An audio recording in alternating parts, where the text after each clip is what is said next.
नमस्कार विद्यार्थी भाई बहन। आज आपने धोरण 12 अंदर विषय समाजशास्त्र में गया वखते जे स्त्री सशक्तिकरण विषयना मुद्दाओ आपणे शीख्या। કેટલાક વિચારકો એના મંતવ્યો વિશે એને જે વ્યાખ્યાઓ આપેલી એની માહિતી પણ મેળવી। સ્ત્રી સશક્તિકરણ એ દરેક પરિવારથી લઈ અને રાષ્ટ્ર લગી અને વિશ્વ લગી એના વિશ્વ કલ્યાણ માટે એક ઉમદા હેતુ માટે સ્ત્રી સશક્તિકરણનો મુદ્દો એ જરૂરી છે। એટલે आ विश्व कल्याण लगीनी बात है। विश्व कल्याण शुरुआत के व्यक्ति थी लई पछी एमां व्यक्ति परिवार गाम शहर राज्य अने राष्ट्र होती है। राज्य राष्ट्र अने विश्व आ दरेक क्षेत्रे ए अपनावे उच्च होदा माटे उच्च मूल्यों माटे जीवनना उच्च धोरणों माटे मानवताना मूल्यों माटे स्त्री सशक्तिकरण ए अनिवार्य है। स्त्री सशक्तिकरण जरूरी है। शा माटे तो के एने समानता मळे, स्वतंत्रता मळे अने एनी अंदर रहेली शक्ति, आवडत, एना गुण ए दरेक समाजने, दरेक राष्ट्रने उपयोगी निवडे एनो उमदा हेतु छे। स्त्री सशक्तिकरण एटले स्त्रीओने आपवामां आवता संपूर्ण स्वतंत्र अबाधित एना अधिकार अने ए अधिकार स्वतंत्र रीते भोगवी शके। ए अधिकार प्रमाणे ए पोताना स्वतंत्र निर्णय लई शके अने स्वतंत्र जीवन जीवी पोतानो जे स्वायत्तता छे, स्वावलंबन छे एने ए विकसावे छे। आ स्त्री सशक्तिकरणनो मुख्य मुद्दो छे। હવે આજે એનાથી એક સ્ટેપ આજે આપણે આગળ એની વાત કરીએ તો સ્ત્રી સશક્તિકરણનું મહત્વ જરૂરી શા માટે છે, એનું શું મહત્વ છે? સ્ત્રી એ સશક્તિકરણનું મહત્વ મતલબ કે આની જરૂરિયાત શા માટે ઊભી થઈ, એ જરૂરી શા માટે છે, એનું મહત્વ શું છે કે ભાઈ स्त्रीओने समान महत्व आप एनो अर्थ ए थाय कि एने समानता आपवी, समानता आपवी, स्वायत्तता आपवी, एने पोताना विचारो स्वतंत्र रीते रजू करी सके, अभिव्यक्त करी सके, आवी बधी स्वतंत्रताओ स्वायत्तता आपी एना कारणे ए स्वावलंबन बनशे, स्वावलंबी जीवन जीवी सके। आ बधा ज एना महत्वना पासाओ छे। हवे एमां भारतीय समाजमां समाज जीवनमां सामाजिक, आर्थिक, शैक्षणिक, राजकीय, कानूनी वगैरे क्षेत्रमां स्त्री सशक्तिकरणनुं आगुं महत्व रहेલું છે।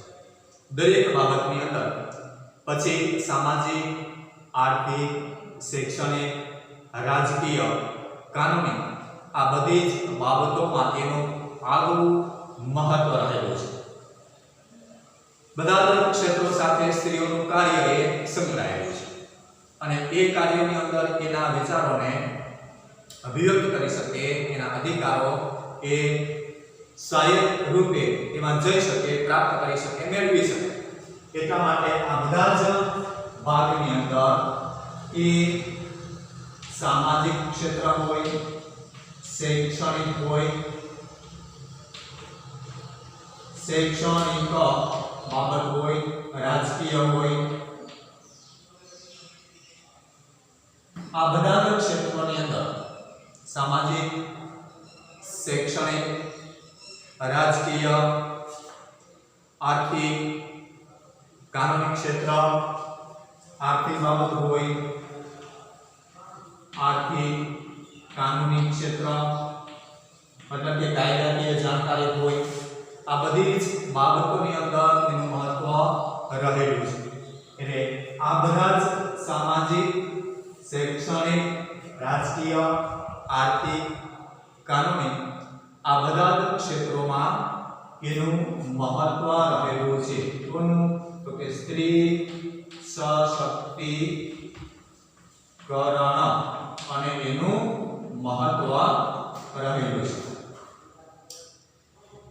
દરેક ક્ષેત્રમાં સ્ત્રી પોતાના વિચારોની અભિવ્યક્તિ કરી શકે, પોતાનું સ્વાયત્ત જીવન જીવી શકે અને એના કારણે સમગ્ર રાષ્ટ્ર, માનવ સમુદાયને એનો લાભ મળી શકે. આ એનો ઉમદા હેતુ છે. હવે એના મહત્વના કેટલાક પાસાઓ છે. એ પાસાઓની વાત કરીએ તો પેલું છે વ્યક્તિગત મહત્વ. પેલું બરાબર ધ્યાન રાખજો. સવિસ્તર પ્રશ્નો હોય એમાં બોર્ડની અંદર 5 માર્કનો પ્રશ્ન પૂછાય. જો 5 માર્કનો પ્રશ્ન પૂછાય તો એની અંદર સ્ત્રી સશક્તિકરણનું મહત્વ એ સવિસ્તર સમજાવો આવું લખેલું હોય. એ પ્રશ્ન પૂછાઈ શકે છે. દીર્ઘોત્તરી, મુદ્દાસર અથવા તો સવિસ્તર વાળા પ્રશ્નો કે ભાઈ સ્ત્રી સશક્તિકરણનું મહત્વ મુદ્દાસર સમજાવો અથવા તો એની સવિસ્તાર માહિતી આપો અથવા તો એની વિસ્તૃત સમજણ આપો.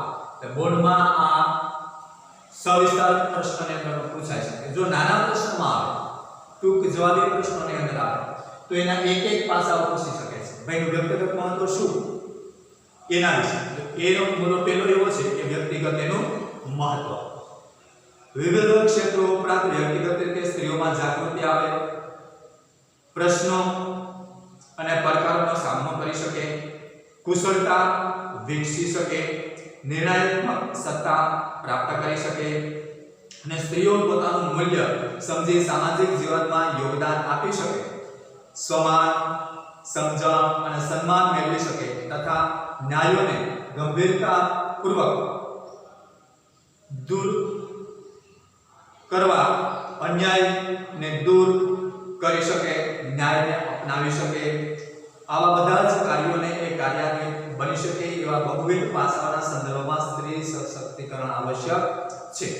હવે પહેલી વાત તો એ કે વ્યક્તિગત મહત્વની અંદર પોતાની જાગૃતિ. સ્ત્રી સશક્તિકરણમાં પોતે જાગૃત બની શકે. જો એ જાગૃત બનશે, એની અંદર વિચારો એ ઉમદા આવશે, શ્રેષ્ઠ બનશે, એ આગળ પોતાનો વિકાસ કરશે તો એની સાથે સાથે રાષ્ટ્ર કે રાજ્ય કે વ્યક્તિ, પરિવાર, વિશ્વનો વિકાસ એ સમાવિષ્ટ છે. એટલા માટે એનો વ્યક્તિગત વિકાસ એ જરૂરી છે. એ પોતે સમાન, સમજણ અને સન્માન મેળવી શકે એટલે એક જાગૃતિ પ્રાપ્ત કરી શકે, વ્યક્તિગત સમાનતા મેળવી શકે, એ પોતે સમજણ મેળવી શકે. આ બધા જ બાબતો એ વ્યક્તિગત મહત્વના છે. વ્યક્તિગત રીતે સ્ત્રી છે એ પોતાના જીવનમાં એક સન્માન પ્રાપ્ત કરી શકે અને સમાનતા લાવી શકે, એની અંદર જાગૃતિ આવે અને એના કારણે એ સન્માન પણ પ્રાપ્ત કરે છે, સ્વતંત્રતા પણ પ્રાપ્ત કરે છે. હવે એ સન્માનની વધુ વિચાર, પ્રણાલી, રીત રિવાજો આ બધું જ જ્યારે પરિવર્તિત કરી અને એક સુસજ્જ વિચાર સમાજમાં પ્રસ્થાપિત કરશે ત્યારે એ સન્માનને પાત્ર બની જાય છે, એક આદર્શ બની જાય છે. એક મહિલા જો આવું કોઈ ઉમદા કામ કરશે તો એ બીજી હજારો સ્ત્રીઓ, મહિલાઓ, બાળકોને એમાંથી પ્રેરણા મળશે અને એ પ્રેરણા આપવાનું ઉમદા કાર્ય એ પોતાની અંદર રહેલી જાગૃતિ ના કારણે આવેલું છે, એટલા માટે એને દરેક રીતે સ્વાયત્તતા મળવી એ જરૂરી છે, જેથી કરીને પોતાનો વ્યક્તિગત વિકાસ કરી શકે, વ્યક્તિગત નિર્ણય લઈ શકે, વ્યક્તિગત અભિવ્યક્તિ કરી શકે, વ્યક્તિગત કોઈ કાર્ય પસંદ કરી શકે, અને એટલા માટે એની શક્તિ ખીલશે, વિકસિત બનશે, અને એ વિકસિત બનશે એ સમગ્ર સમાજના લાભ માટે, ઉપયોગ માટે અને હિત માટે હોય છે.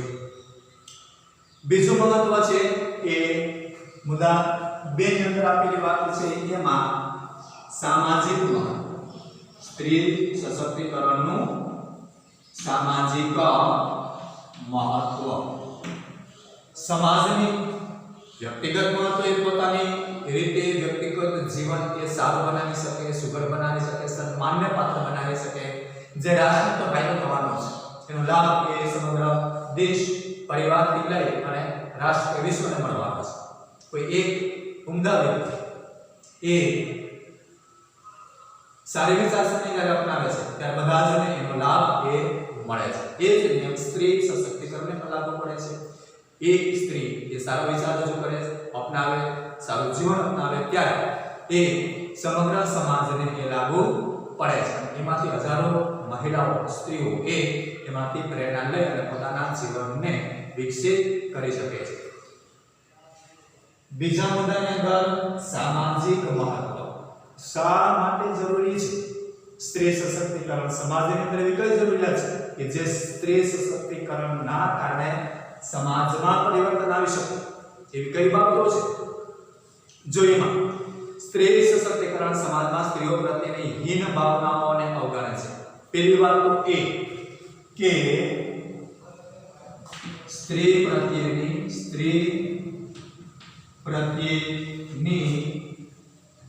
હીન ભાવના, હીન એટલે તુચ્છ ભાવના, જે આપણી માનસિકતા છે સ્ત્રીઓ પ્રત્યેની તુચ્છ ભાવનાની, હીન ભાવનાની, એને અવગણે છે. એની અવગણના કરે છે. કેમ કે આપણા મનની અંદર જે વિચારો રહેલા છે સ્ત્રીઓ પ્રત્યેના, એમાં ક્યાંક જો ભેદભાવ હોય અથવા તો પક્ષપાત હોય અથવા તો કોઈને કોઈ કારણસર સ્ત્રી પ્રત્યે આપણી જે હીનતા છે, હીન વિચારો રહેલા છે એનો તિરસ્કાર કરવાની વાત છે.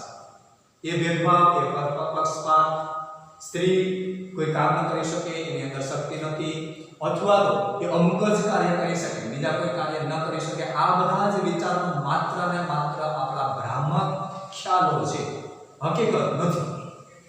હકીકત તો એ છે કે એની અંદર ઘણી બધી શક્તિઓ પડેલી છે, એની અંદર ઘણા બધા ઉમદા વિચારો પડેલા છે, એની અંદર શ્રેષ્ઠ વિચારસરણી પડેલી છે, સારી કેટલી બધી બાબતો પડેલી છે. એ બધી જ બાબતોને વેગ આપવો આ સ્ત્રી સશક્તિકરણ છે. જ્યાં સુધી એને વેગ નહીં મળે, જ્યાં સુધી આપણે એવું માનશું કે અમુક એક જ કામ એ મહિલાઓ કરી શકે અથવા તો અમુક ક્ષેત્ર જ એને આપવામાં આવે, અમુક ક્ષેત્રની અંદર એને બાકાત રાખવામાં આવે, ત્યાં એ એની હીનતા પ્રત્યેના વિચારો સમાજની અંદર રહેલા છે એ સુનિશ્ચિત થાય છે. એટલે એને દૂર કરવાની વાત છે. એટલે એટલા માટે સામાજિક મહત્વ છે કે સમાજની અંદર સ્ત્રી સશક્તિકરણની જરૂરિયાત એટલા માટે છે કે સ્ત્રીઓ પ્રત્યે જે આપણામાં હીનભાવ છે એ દૂર થવો જોઈએ. સ્ત્રીઓને સન્માન આપવા તરફ પ્રયત્ન કરે છે. હીનભાવ દૂર કરી અને એના પ્રત્યે સ્ત્રીઓ પ્રત્યે આદરભાવ દાખવવો, એના પ્રત્યે સન્માન દાખવવું, આદરભાવ અથવા તો સન્માન એ સ્ત્રી પ્રત્યે દાખવવું, એના પ્રત્યે હર હંમેશા માટે મદદ કરવાની ભાવના રાખવી, એના સંપૂર્ણ અબાધિત અધિકારો છે એ અધિકારો એને આપી અને એના ઉચ્ચ જીવન તરફ લઈ જવા, એના માટે એને સ્વાયત્તતા આપવી, જેથી કરીને એનું સ્વાવલંબન જીવન પણ એ જીવી શકે. આ બધી જ બાબતો એના સામાજિક મહત્વની સાથે જોડાયેલી છે કે જે એના વ્યક્તિગત વિકાસની સાથે સાથે સમગ્ર સમાજને પણ અસર કરે છે. એટલે વ્યક્તિગત મહત્વમાંથી એક સ્ટેપ જ્યારે આગળ આવશે ત્યારે એ સામાજિક મહત્વ બની જાય છે. એના પ્રત્યે રહેલી હીન ભાવના આપોઆપ એ દૂર થશે અને એના પ્રત્યે લોકોમાં, સમાજમાં એ સન્માનની ભાવના, આદર ભાવના, એના પ્રત્યે માનવી દૃષ્ટિ એ આપોઆપ આપણે નિહાળી શકીએ. આ સંદર્ભમાં મહાત્મા ગાંધીજીએ એવું કહેલું છે કે જો આપણે ભારત દેશનો વિકાસ કરવો હોય તો સૌથી પહેલા ભારતીય નારીનો વિકાસ કરવો પડશે. કારણ કે સ્ત્રી વડે કુટુંબ, કુટુંબ વડે સમાજ અને સમાજ વડે રાષ્ટ્ર બને છે. સ્ત્રી સમાજનો પાયાનો એકમ છે.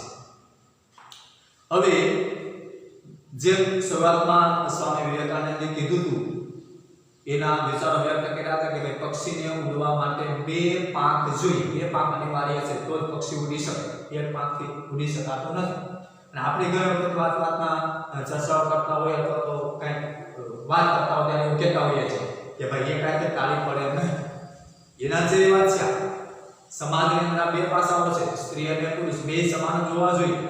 એટલે મહાત્મા ગાંધીજીએ એ વિશે પોતાના મંતવ્ય, પોતાનો વિચાર એવો રજૂ કર્યો છે કે ભાઈ જ્યાં સુધી નારી શક્તિને વેગ નહીં મળે, નારી શક્તિનો વિકાસ નહીં થાય ત્યાં સુધી રાષ્ટ્રનો વિકાસ એ આપણે કરી શકશું નહીં. શા માટે? તો કે રાષ્ટ્રના વિકાસ માટે શરૂઆત તો કુટુંબથી થાય છે. સમાજ શેનો બનેલો છે? તો કે કુટુંબનો બનેલો છે, પરિવારનો બનેલો છે. પરિવાર કે ઘણા બધા પરિવારો ભેગા થાય, એકત્રિત થાય, એક સમાજ બની જાય છે, એક સમૂહ બની જાય છે. એ બધા જ સમૂહ કે પરિવાર ભેગા થાય છે એ રાષ્ટ્ર બની જાય છે. એટલે રાષ્ટ્રના પાયામાં, એના મૂળમાં તો એક કુટુંબ રહેલું છે અને કુટુંબના નિર્માણમાં એક સ્ત્રી, એક મહિલા રહેલી છે. એટલે મહાત્મા ગાંધીજીએ એવું કીધું કે ભાઈ સ્ત્રીની ઉન્નતિ એટલા માટે જરૂરી છે, સ્ત્રી સશક્તિકરણ એટલા માટે જરૂરી છે, એનું મહત્વ એટલા માટે જરૂરી છે કે સ્ત્રી એ કુટુંબના પાયાની ભૂમિકા ભજવે છે. પરિવારના પાયાની ભૂમિકા એ સ્ત્રી ઉપર હોય છે. એટલે સ્ત્રી છે એ કુટુંબના પાયામાં રહેલી. એટલે કુટુંબ જ્યારે એકત્રિત ઘણા બધા થાય ત્યારે સમાજ, અને એ સમાજ અથવા તો સમૂહ ભેગો થાય ત્યારે રાષ્ટ્ર બને છે. એટલે રાષ્ટ્રના નિર્માણ માટે નારીનું મહત્વ, નારીના સ્વાયત્તતાનું મહત્વ, સ્ત્રી સશક્તિકરણનું મહત્વ એ ગાંધીજીના શબ્દોમાં કહીએ તો અનિવાર્ય છે. ત્યાં સુધી કોઈ પણ રાષ્ટ્ર નારીના વિકાસ સિવાય એનો વિકાસ સંભવી શકશે નહીં. એટલે કુટુંબથી બનતો સમાજ અને સમાજથી બનતું રાષ્ટ્ર. પણ કુટુંબને બનાવવા માટે એ મહિલા, સ્ત્રી કે નારીની ભૂમિકા મહત્વની છે. એટલે નારીની ભૂમિકા મહત્વની હોવાના કારણે સ્ત્રી સશક્તિકરણ એ અતિ આવશ્યક વસ્તુ આપણા માટે બની જાય છે. એના પછીની વાત કરીએ તો શૈક્ષણિક મહત્વ. ત્રીજા મુદ્દામાં એ સ્ત્રીઓનું સન્માન, એનો આદર, એની પ્રેરણા, રાષ્ટ્રગીત, એનો વિકાસ ત્યાંથી લઈ અને એનું શૈક્ષણિક મહત્વ, જેવી રીતે એનું વ્યક્તિગત મહત્વ છે એવી જ રીતે સામાજિક મહત્વ છે, એવી જ રીતે શૈક્ષણિક મહત્વ પણ સ્ત્રીઓનું રહેલું છે. શા માટે? શિક્ષિત હોવું સ્ત્રીઓ માટે જરૂરી છે અને એટલા માટે રાષ્ટ્રને, પરિવારને, કુટુંબને વ્યક્તિથી લઈ, વ્યક્તિગત સ્ત્રીથી લઈ, મહિલાથી લઈ અને એ કુટુંબ, એ પરિવાર, સમૂહ, ગામ, શહેર, રાજ્ય કે રાષ્ટ્રને કેવી રીતે વિકસિત કરી શકાય? જો એમાં મહિલા સશક્તિકરણ શિક્ષણમાં આવશ્યક છે. કારણ કે શિક્ષણ સ્ત્રીઓ પોતાના મનપસંદ ક્ષેત્રમાં શિક્ષણ લઈ પોતાના ધ્યેય સિદ્ધ અને સફળ પ્રાપ્ત કરી શકે છે. આત્મવિશ્વાસ કેળવી સ્વાવલંબી બનવા સમર્થ બને છે. હવે આધુનિક યુગની અંદર તો ઘણા બધા આપણે આમાં લગભગ સામેલ થઈ ચૂક્યા છે કે જેટલું આપણે દીકરાને ભણાવીએ છીએ એટલું દીકરીને અભ્યાસ કરાવીએ છીએ, ભણાવીએ છીએ. શિક્ષણની અંદર એને સંપૂર્ણ સ્વાયત્તતા આપીએ છીએ. જે એની રુચિ પ્રમાણે, એની પસંદગી પ્રમાણે એને અભ્યાસની અંદર આગળ જવાની તક આપવામાં આવે. એને ભણવું છે, એને અભ્યાસ કરવો છે, એને શૈક્ષણિક ક્ષેત્રે આગળ જવું છે, એને શિક્ષણ પ્રાપ્ત કરવું છે, તો જ્યાં સુધી એની પસંદગીના વિષયોની સાથે આગળ જશે, પસંદગીનું ક્ષેત્ર એ મેળવશે. એટલે પસંદગીનું ક્ષેત્ર એ મેળવશે અને એના આધારે એ સમાજની અંદર એક ઉન્નત પદ પ્રાપ્ત કરશે, એના આધારે પોતાનો એક આર્થિક વિકાસ પણ કરશે। એની અંદર રહેલી જે શક્તિઓ છે એ શૈક્ષણિક બાબતો દ્વારા, શિક્ષણથી, અભ્યાસથી એને વેગ મળશે અને ગતિ મળશે। એટલે એના કારણે એ પોતાનું સ્વાવલંબન પ્રાપ્ત કરી લેશે અને એ વિશિષ્ટ જાણકારી મેળવશે, પ્રાપ્ત કરશે, સમજણ, વિકાસ, મૂલ્યો, જીવન ધોરણો, આ બધું જ ઘણું બધું એ શીખી જશે અને એના આધારે આખા પરિવાર ઉપર એની અસર થશે। એટલે વ્યક્તિથી લઈ અને કુટુંબને પણ એ અસર કરશે, એટલે કુટુંબને પણ શિક્ષિત બનાવશે અને જ્યારે એક વ્યક્તિ એક પરિવારને શિક્ષિત કરશે તો એમ કરતા બધા જ પરિવારો શિક્ષિત બનશે અને શિક્ષિત બન્યા પછી એ આગળ પર ઘણો જ પોતાની સ્વાયત્તતા પ્રાપ્ત કરશે, મતલબ કે એ સ્વાવલંબી પણ બની જશે। કઈ રીતે એનો વિકાસ કરવો, કયા ક્ષેત્રમાં જવું, શિક્ષણથી એ પોતાની પસંદગીનું ક્ષેત્ર એ પહોંચી જશે, પોતાની પસંદગી પ્રમાણેનું એ ક્ષેત્ર કયા ક્ષેત્રમાં, કયા વિભાગમાં એની કુશળતા છે, એની આવડત છે, એ પ્રમાણે એ પોતાનું ક્ષેત્ર એ પસંદ કરશે અને એ આવડત પ્રમાણે એ પોતે પોતાના જીવનને વિકસિત બનાવશે અને એના કારણે એ ઘણા બધા વ્યક્તિઓનું જીવન પણ પરિવર્તિત કરશે। પોતાની સાથે સાથે એક કુટુંબ, એક ફેમિલી જોડાયેલું છે, એક પરિવાર જોડાયેલો છે, એટલે એ પરિવારને પણ એક ક્ષેત્ર તરફ એ લઈ જશે। પોતાની સ્વાયત્તતાના આધારે આખા કુટુંબને એ કોઈને કોઈ દિશા આપશે અને એ એમ કરતા એ કુટુંબ, પરિવારથી લઈ અને સમાજ સુધી અને રાષ્ટ્ર સુધી આ સ્ત્રી સશક્તિકરણનું મહત્વ શૈક્ષણિક રીતે એ ઉન્નત બનશે, વિકસિત બનશે અને એટલા માટે સ્ત્રી સશક્તિકરણમાં શૈક્ષણિક મહત્વ એ જરૂરી છે, અનિવાર્ય છે। એના પછીની બાબત છે આર્થિક મહત્વ। આર્થિક એટલે નાણાકીય બાબત જે છે। હવે ચોથા મુદ્દાની અંદર આપણે વાત કરીએ તો સ્ત્રી સશક્તિકરણનું આર્થિક મહત્વ, મતલબ કે જે આવકના સ્ત્રોતો છે, આવકના જે વિભાગો છે, નાણાકીય જે બાબતો છે, એ આવકના સ્ત્રોતોમાં એ મહત્વની ભૂમિકા ભજવી શકે છે। આર્થિક બાબતે ઘણો બધો ફાળો આપી શકે છે અને શૈક્ષણિક ઉન્નતિની સાથે સાથે એની સમજણ, એની કળાઓ, એની બુદ્ધિ, એનું જે કૌશલ્ય છે એ વિકસશે। એટલે એ કૌશલ્યના આધારે કોઈને કોઈ ફિલ્ડમાં, કોઈને કોઈ વિભાગમાં, કોઈને કોઈ ક્ષેત્રમાં એ જોડાશે અને એના કારણે એને આર્થિક વેગ પણ મળશે। હવે એમાં કોઈ પણ રાષ્ટ્રમાં વિકાસ માટે આર્થિક સશક્તિકરણ જરૂરી છે। પછી એ પરિવાર હોય, ગામ હોય, શહેર હોય, સમુદાય હોય, સમૂહ હોય, રાષ્ટ્ર હોય કે વિશ્વ હોય, દરેકે પોતાના વિકાસ માટે આર્થિક રીતે સશક્ત બનવું એ જરૂરી બની જાય છે। કેમ કે ધીમે ધીમે કરતા એક પછી એક સ્ટેપ એ વ્યક્તિ આગળ વધશે અને એના કારણે એ આર્થિક વિકાસ સાધશે। આર્થિક વિકાસના કારણે એ ધીમે ધીમે ઉન્નત બનશે, વિકસિત બનશે, પ્રગતિશીલ બનશે અને એમાંથી આવકના સ્ત્રોતો ઉભા કરશે। આર્થિક બાબત જો આપણે નહીં મળે, આર્થિક રીતે આપણે પરિભાગેલા હશે તો બીજા બધા જ ક્ષેત્રોમાં આપણે પાછા આવશું। એટલે આર્થિક રીતે ઉન્નત બનવું, વિકસિત બનવું એ પણ જરૂરી છે। આર્થિક રીતે આગળ જવું એ પણ એક મહત્વનો જ અંગ છે રાષ્ટ્રને વિકસિત કરવા માટે। વ્યક્તિ જો આર્થિક રીતે સબળ હશે તો એમાંથી પરિવાર સબળ થશે, પરિવારમાંથી સમાજ સબળ થશે અને સમાજમાંથી રાષ્ટ્ર એ વિકસિત બનશે। આ આર્થિક વિકાસના તબક્કાઓ છે અને એના તબક્કામાં મહિલા પણ પોતાનું યોગદાન આપી શકે અને એટલા માટે શૈક્ષણિક મહત્વની સાથે સાથે એ આર્થિક મહત્વ પણ ધરાવે છે।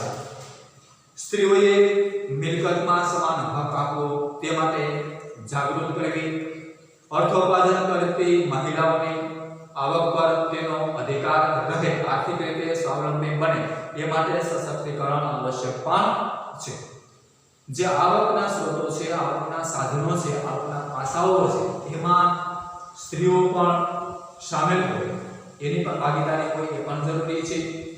બીજી વાત કે જે મિલકત છે, આર્થિક ઉપકરણો છે અથવા તો આવકના જે સાધનો છે, જે કાંઈ મિલકત છે નાણાકીય, એમાં એનો હક હિસ્સો પણ છે, સ્ત્રીઓને રહેલો હક હિસ્સો છે, એની કાળજી પણ એ લેશે અને એ જાગૃત બનશે પછી એનો આ એક કાયદાકીય રીતે પણ અમલવારી થશે કે ભાઈ સ્ત્રીઓનો પણ એમાં હિસ્સો છે, જે મિલકત છે એના હકદાર છે.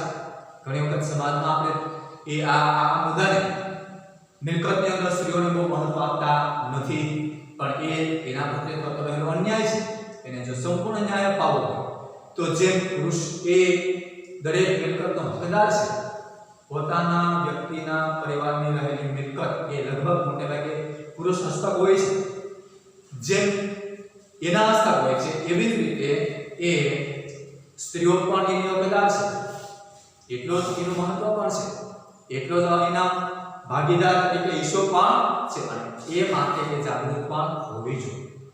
એટલે આર્થિક બાબતોમાં એ જે મિલકત છે એમાં ભાગીદાર બને એ જાગૃતિ પણ એનામાં હોવી જોઈએ.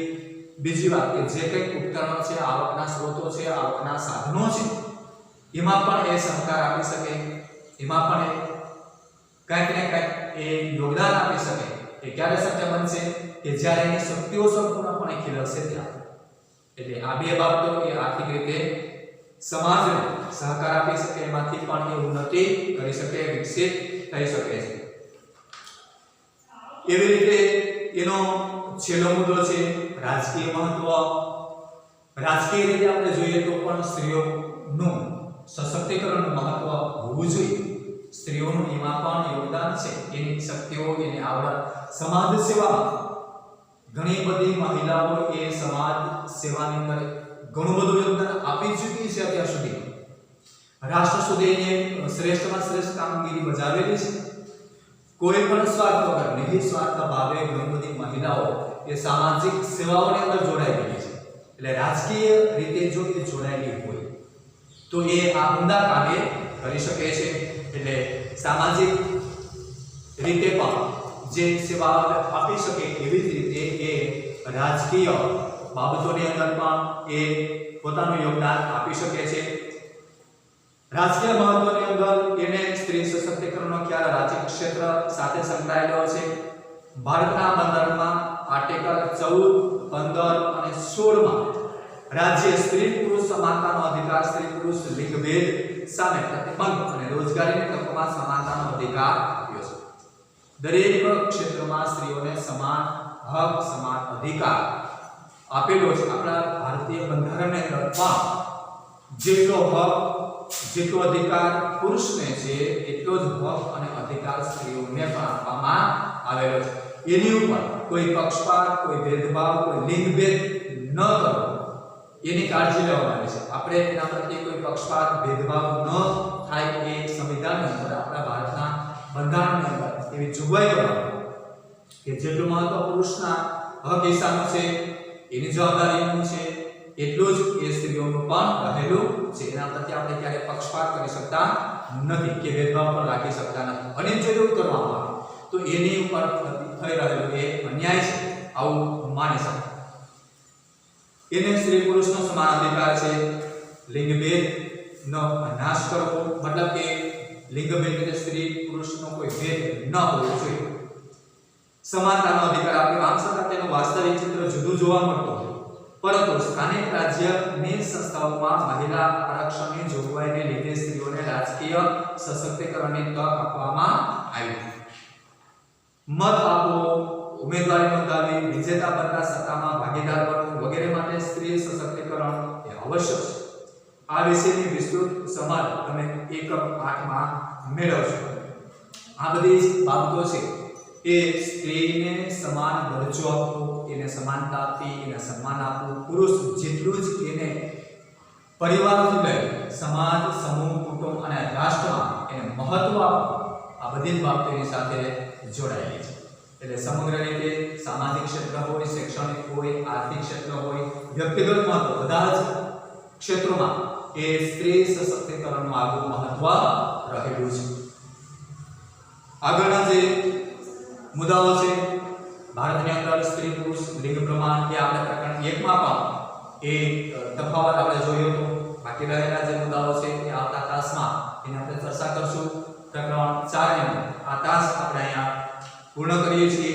આ તાસ પૂરો થઈ ગયા પછી હોમવર્કની અંદર પરીક્ષાલક્ષી પ્રશ્નો આપેલા હશે અને એ પ્રશ્નો તમારે તમારી હોમવર્કની જે નોટ છે એમાં લખી લેવાના છે. જે પરીક્ષાલક્ષી હશે એને પાકા કરવાના, એની તૈયારી રાખવાની, કેમ કે પરીક્ષામાં એ પ્રશ્નો ના જો આપણે સાચા લખી શકીએ એટલા માટે હોમવર્ક વ્યવસ્થિત કરવાનું અને નોટનું અધ્યયન કરવાનું. એક વખત લખાઈ જાય આપણા મોબાઈલમાં હોમવર્ક, પછી એ નોટનું આપણે ઘરે બેઠા અધ્યયન કરવાનું. આપણી પાસે પાઠ્યપુસ્તકો છે એટલે એ પાઠ્યપુસ્તકમાંથી પણ આપણે અભ્યાસ કરશું અને એમાંથી પણ વાંચી અને આ મુદ્દાઓ આપણે તૈયાર કરી શકીએ છીએ.